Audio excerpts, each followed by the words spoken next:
3 days prayer and fasting, no food, no water.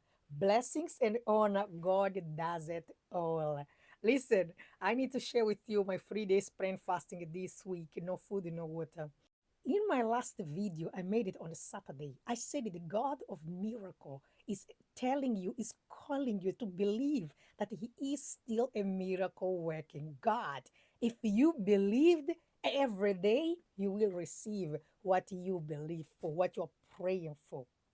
Guess what? From that day on, I begin to see and I begin to witness the miracles that I prayed for. Exactly the ones I told you I will come here to testify. And here I am to tell you the testimonies of what God is doing in my life.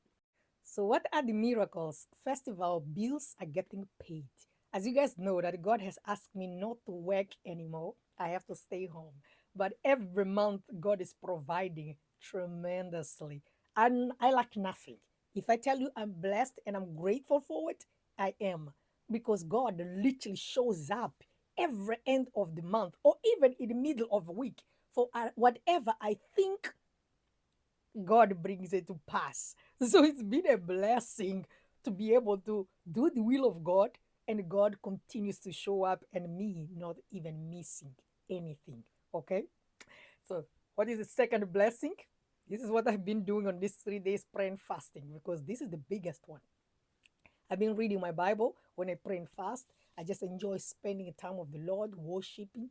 And I was watching a video that the Lord was rebuking the wind. We know in the book of Mark, it's Mark 4 35 to, to 39.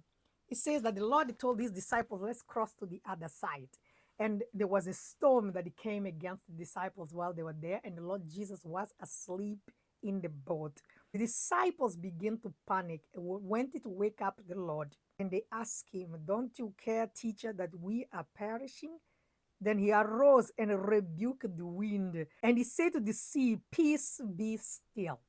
Why do I tell you this parable? Because this parable is very important for you to pay attention to what happened to me on this 3 days prayer and fasting. So the first night, it was like a warfare.